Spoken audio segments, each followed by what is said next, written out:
and its nominee to the Speaker's panel outside the framework of its coalition. On account of the weight of the matter, I allowed members to make general comments to inform my guidance to the House. Honorable members, in the ensuing debate, several members, including the Leader of Majority, Honorable Kimani Ichung'wah MP, the Leader of Minority Party, Honorable Opiyo Wandayi MP, the Deputy Minority Leader, Honorable Robert Mbui MP, the Honorable Sabina Chege MP, the Honorable Adan Kainan MP, the Member for Eldas Constituency, the Honorable Rachel Nyamai MP, the Member for Kitui South Constituency, the Honorable Gadhoni Wamshomba MP, the Member for Githunguri Constituency, and the Honorable Zamzam Mohammed MP, the Member for Mombasa County, and many other members spoke on the matter. Notably, honorable members, the Honorable Sabina Chege observed that her proposed removal from the position of the Deputy Minority Whip was contrary to Article 47 of the Constitution, which grants every person the right to administrative action that is lawful, reasonable, and procedurally fair. Additionally, the Honorable Chege was of the view that the proposed removal contravened Article 236(2)(b) of the Constitution, which requires that due process of law should precede any removal from office. Honorable members, I wish to inform the House that since reserving this matter for a considered ruling, my office has received further correspondence from the Jubilee Party, signed by the Honorable Kanin Kega as the Acting Secretary General of the party. In the correspondence, the Honorable Kega has conveyed certain changes to the leadership of the party, including the appointment of a new party leader. The letter raises issues on who the bona fide officials of the party are. I note that the letter is copied to the Register of Political Parties, who I trust will exercise her mandate appropriately. Honorable members, from the foregoing, I have distilled the following three issues requiring my guidance. One, whether the proposed removal of Honorable Sabina Chege as the Deputy Minority Whip is contrary to Articles 47 and 236(b) of the Constitution and the due process of law. Two, whether the proposed replacement of the Deputy Minority Whip complies with the standing orders of this House. And three, whether the Jubilee Party is a parliamentary party within the meaning of the standing orders. Honorable members, at this stage I shall refrain from addressing the first issue that I have isolated. This is because the issue touches on matters falling partly within the mandate of the House and partly within the mandate of other competent constitutional and statutory bodies. These bodies include the Judiciary, the Political Parties Disputes Tribunal, and the internal dispute resolution mechanisms of political parties and coalitions. Honorable members, the centrality of the Bill of Rights is in the architecture of our Constitution cannot be gainsaid. Indeed, human rights are one of the national values and principles of governance under Article 10 of the Constitution. Article 47 of the Constitution on the right to fair administrative action, and Article 236(2)(b)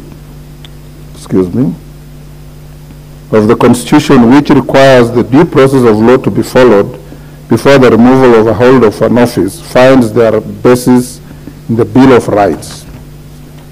These rights accrue, honorable members,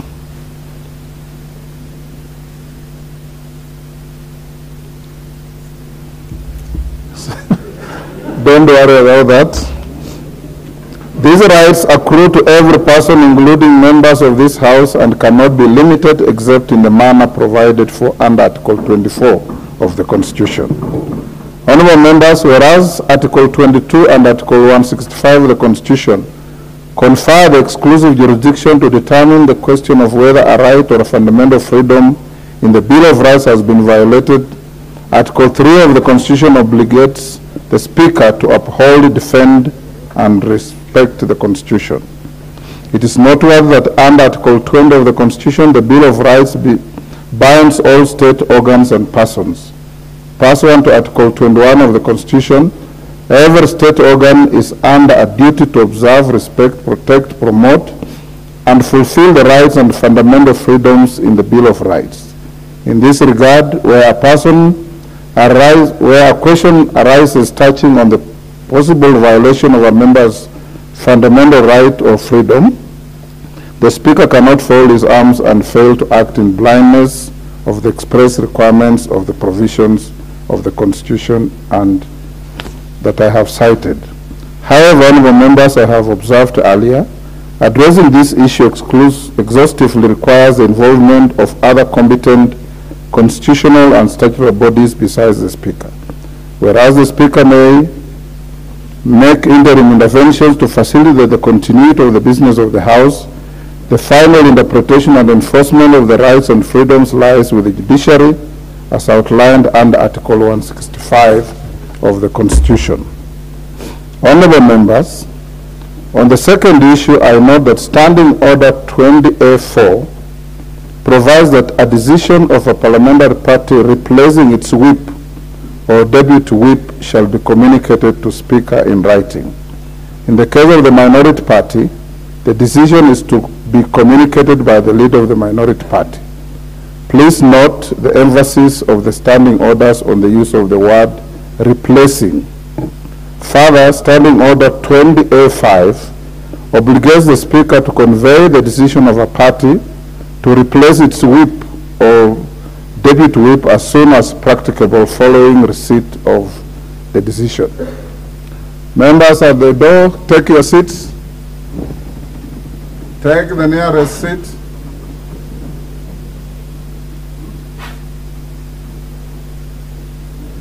Take the nearest seat, honorable member. Thank you.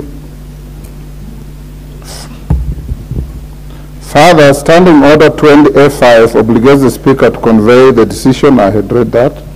Honorable members, in most multi-party democracy, jurisdictions all the world over, party discipline is key to the very existence of political parties. It may rightly be said that without party discipline, the functionality of political parties and multi-party democracy would be prejudiced.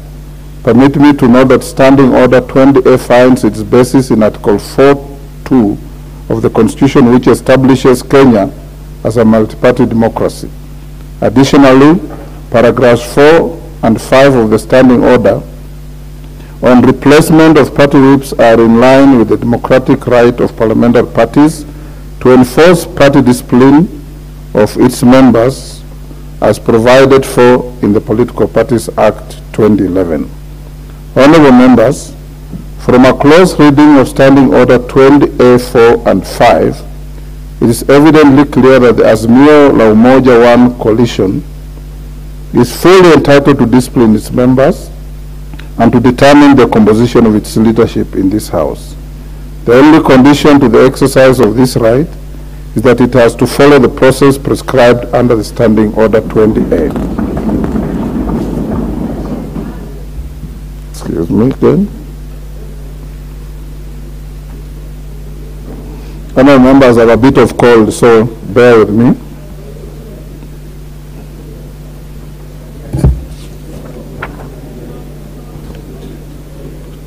Standing Order 20A.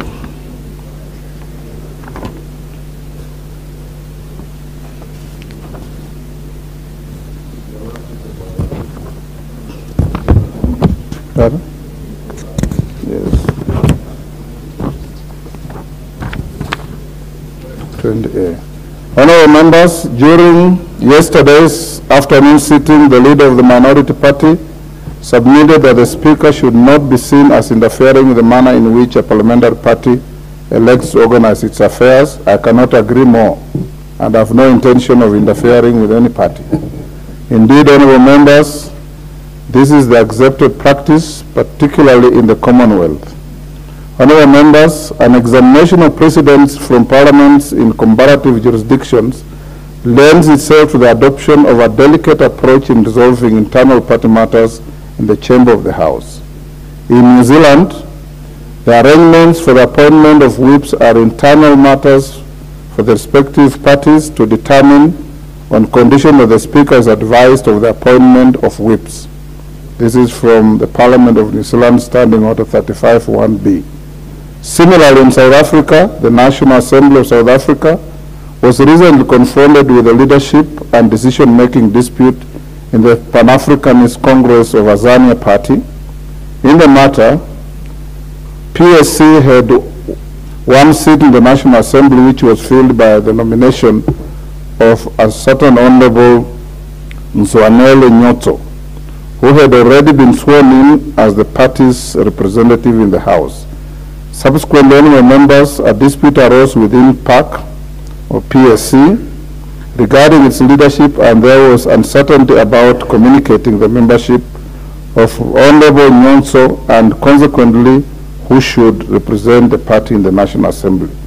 The guidance provided to the House by the Speaker was as follows, and I quote, "The Speaker has no authority to adjudicate internal party disputes about membership to the National Assembly or its leadership. Neither the Speaker nor the House gets involved in political party matters. It is neither for the Speaker nor a House of Parliament to decide which is the legitimate leadership structure of a political party. It would be incorrect for either the Speaker or the House to recognize one structure as the legitimate leadership of a political party, the PSC, over another." Honorable members, you will agree with me that the foregoing guidance of the Speaker of the South African Parliament is relevant to the questions that confront us today, including the question which formation of the Azimio coalition of the Jubilee Party the Speaker should recognize in this House. Honorable members, the determination of political party disputes is best left to the competent authorities outside Parliament as envisaged by law. This House passed the Political Parties Act, whose provisions you are all aware of. The House, or indeed the Speaker, ought not to be called upon to arbitrate party matters. In the case of party leadership in the House, the Speaker only communicates party decisions as received through the authorized persons. It should not be lost to us that the question of who the authorized persons are with respect to the Jubilee Party is one of the issues lingering. Honorable members, party whips are and have been an invaluable cog to the continuity of parliamentary business.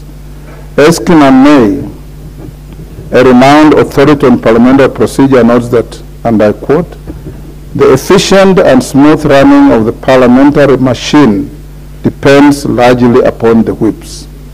Erskine May further outlines the nature of the duties undertaken by whips that makes them deserving of this lofty status, and in this regard, Erskine May also notes, and I quote, "Certain duties are common to whips of all parties: to keep their members supplied with information about the business of the House, to secure the attendance of members, to arrange, when possible, for those of their members who cannot attend divisions to pair with others on the opposite side of the House so that their votes might not be lost, to suggest members to serve on general and certain select committees, to act as intermediaries between the leaders and the parliamentary membership of their parties in order to keep each informed of the views of the other."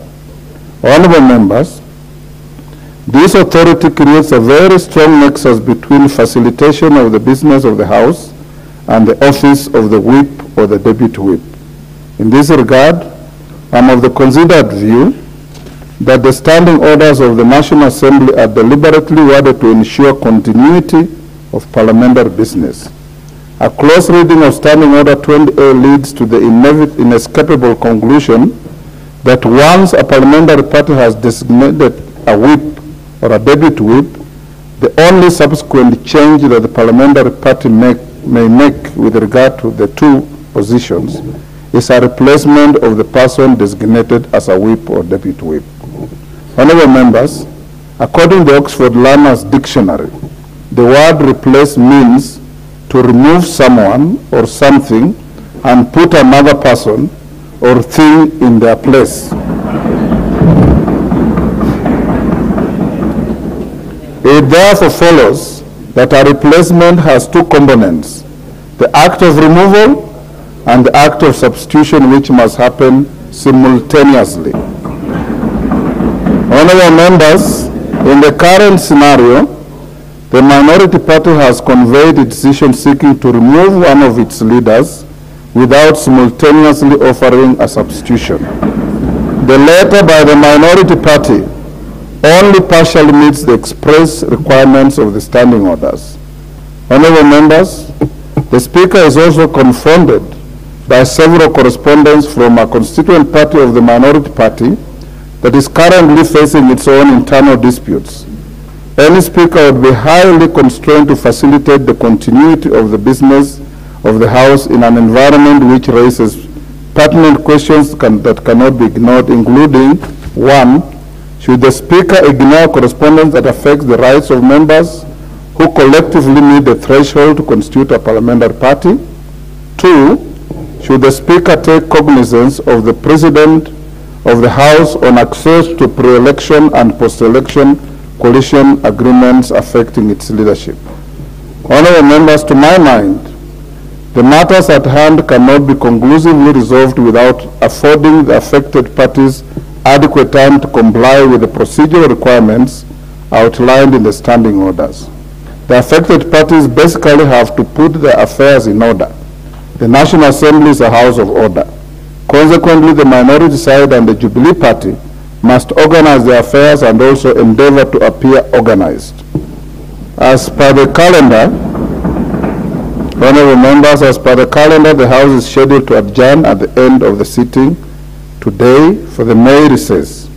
I'm inclined that we allow the minority party and the Jubilee Party 30 days within which to put their affairs in order. By the time the House resumed from the recess, it is my expectation that my office shall be in receipt of communication from the minority party, replacing its minority whip, if they so wish, in the manner contemplated under Standing Order 20A. Honorable members, the third issue for determination is whether the Jubilee Party is a parliamentary party within the meaning of the standing orders. You will recall that in his letter seeking the recognition of the Jubilee Party as a parliamentary party, the Honorable Samuel Aram observed that Article 36 of the Constitution on Freedom of Association and Article 38 of the Constitution on Political Rights confers upon each member of the House the right to determine which entities they wish to be associated with and the right to make political choices. Honorable members, Standing Order 2 defines a parliamentary party as a party recognized by the Speaker as a parliamentary party pursuant to Standing Order 20A, recognition of parliamentary parties and designation of leaders and whips. Standing Order 20A1 provides that the Speaker shall recognize a party or coalition of parties consisting of not less than 5% of the membership of the National Assembly as a parliamentary party. Honorable members, 5% of the membership of the National Assembly is 18 members.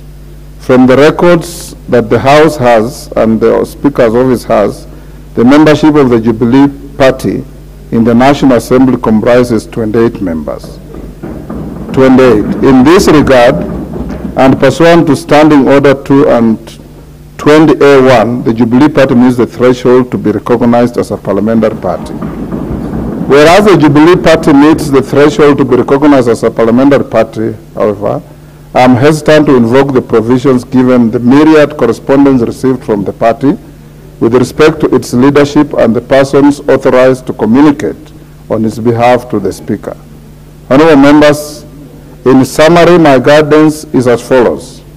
1, that the communication received from the minority party with regard to the replacement of the Honorable Sabina Chege as the deputy minority whip is incomplete and therefore does not comply with the requirements of the Standing Order 20A of the National Assembly's standing orders.